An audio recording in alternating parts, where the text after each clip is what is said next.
ಅಯ್ಯೋ ದೇವರೇ, ಯಾಕಪ್ಪ ನನ್ನನ್ನು ರೈತನಾಗಿ ಹುಟ್ಟಿಸಿ ಸತತ ಬರಗಾಲದ ಕಂಗೆಟ್ಟಿರೋ ಈ ರೈತನ ಗೋಳು ಕೇಳಿರಲ್ಲ ಈ ಜಗದಲ್ಲಿ. ಮಳೆಯೂ ಬಾರದೆ ಬಕ ಪಕ್ಷಿಯಂತೆ ಕಾಯ್ದಾಯಿತು ಈ ರೈತನ ಹನಿ ಬಾರದೆ. ಕಾಳು ಹಿಡಿಯುವ ಸಮಯದಲ್ಲಿ ಮಳೆಯೂ ಬಾರದೆ ಬೆಳೆಗಳು ಒಣಗಿ ಹೋಗುತ್ತವೆ.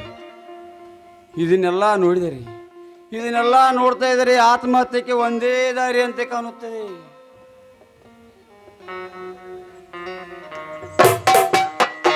ಇಲ್ಲು ಆತ್ಮಹತ್ಯೆ ಮಾಡಿಕೊಳ್ಳುವ ಮುಂಚೆ ನಿನ್ನ ಹೆಂಡರ ಮಕ್ಕಳ ಬಗ್ಗೆ ಚಿಂತಿತಾದರೂ ವಿಚಾರ ಮಾಡಿದೀಯಾ?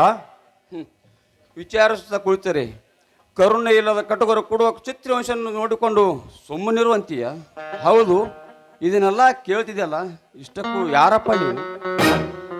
ನಾನು ನಿನ್ನ ಹಾಗೆ ಸಾಲದ ಸುಳಿಯಲ್ಲಿ ಸಿಕ್ಕ ರೈತ ದುರ್ದೈವ ಮಗನಪ್ಪ.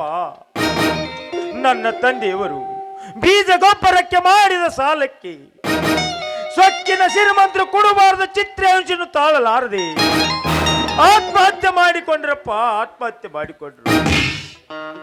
ಆದರೆ ಏನು ಅರಿಯದ ನನ್ನ ತಾಯಿ ಕೂಲಿ ನಾಲಿ ಮಾಡಿ ನನ್ನನ್ನು ಜೋಪಾನ ಮಾಡಿದರು.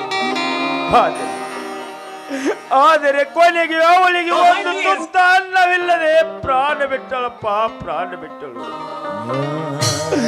ಅಂದಿನಿಂದ ಅನಾಥನಾಗಿ ಬೆಳೆದ ನಾನು ಶ್ರೀಮಂತರ ಮೇಲೆ ಸೇಡಿ ತೀರಿಸಿಕೊಳ್ಳುವ ಸಲುವಾಗಿ ಅವರ ಕೂಡಿಟ್ಟ ಸಂಪತ್ತನ್ನು ಅಪಹರಿಸಿ ಬಡವರಿಗೆ ಹಂಚಿದೆ. ಇದೇ ನನ್ನ ಕಾಯಕದ ಕೆಲಸ.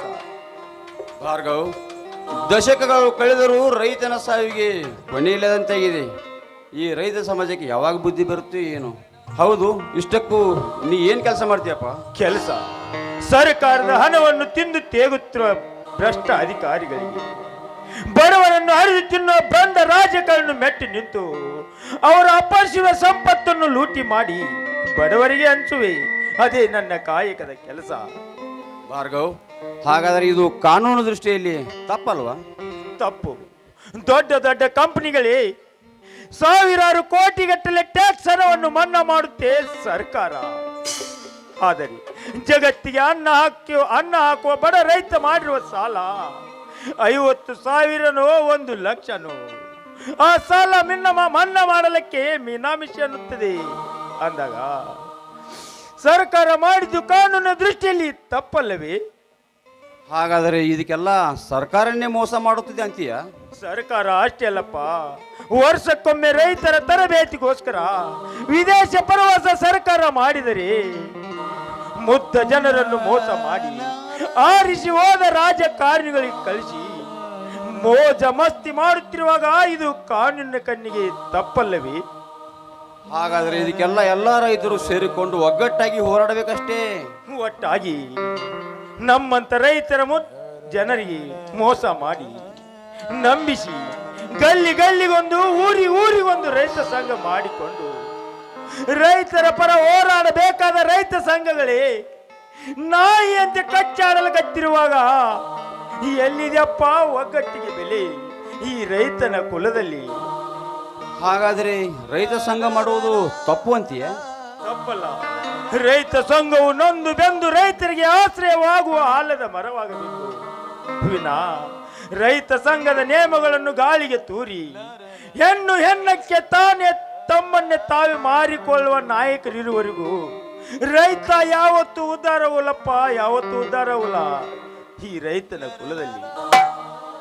ಸತ್ಯವಾದ ಮಾತು ಬಿಚ್ಚಿಬಿಟ್ಟಿಯಪ್ಪ. ನಿನ್ನ ಮಾತನ್ನು ಕೇಳಿ ರೈತನ ನರನಾಡಿನ ಕಿಚ್ಚು ಹೆಚ್ಚಿಸಿದೆ. ಅಂದಾಗಲೇ ಈ ಸಮಾಜಕ್ಕೆ ಒಂದು ಅರ್ಥ ಸಿಗುತ್ತೆ. ಜಗತ್ತಿನಲ್ಲಿ ಕೃಷಿಗೆ ಭೂ ಸಂಪತ್ತು ಇರುವುದು ಭಾರತ ಅಂತ ಜಗತ್ತೇ ಬಾಯಿ ತುಂಬಿ ಹೇಳುತ್ತೆ. ಆದರೆ ಫಲವತ್ತಾದ ಭೂಮಿಯನ್ನು ಹಿಡಿದುಕೊಂಡು ಬಂಜರ್ ಭೂಮಿಯನ್ನಾಗಿ ಮಾಡುತ್ತಿರುವ ರಾಜಕಾರಣಿಗಳಿಗೂ ಪತ್ತೆ ಹಚ್ಚಿ ಕಾನೂನಿನ ಕ್ರಮ ಕೈಗೆ ತೆಗೆದುಕೊಳ್ಳಬೇಕು. ಅಂದಾಗ ಭಾರತದಲ್ಲಿ ಕೃಷಿ ಉಳಿಯುತ್ತದೆಯಪ್ಪ, ಉಳಿಯುತ್ತದೆ. ಭಾರ್ಗವ್, ನೀನೊಬ್ಬ ಅಸಾಮಾನ್ಯವಾದ ವ್ಯಕ್ತಿಯಪ್ಪ. ನಿನ್ನ ಮಾತು ಕೇಳುವುದಷ್ಟೇ ಅಲ್ಲ, ನೋಡಿದರೂ ಕೂಡ ಅರ್ಥ ಮಾಡ್ಕೊಳ್ಬೇಕು. ನಾನಿನ್ನು ಬರುತ್ತೀನಿ. ಎಲ್ಲಿದೆಯಪ್ಪ ಸಮಾಧಾನ? ಬದುಕುತ್ತಿರುವ ಬಡ ರೈತರ ಬದುಕು ಹೇರುತ್ತಿರುವುದು. ಇಂಥವರಿಗಾಗಿ ನನ್ನ ಪ್ರಾಣ ಹೋದರೂ ರೈತರಿಗಾಗಿ ನಾನು ಬದುಕಿ ತೋರಿಸುತ್ತೇನೆ.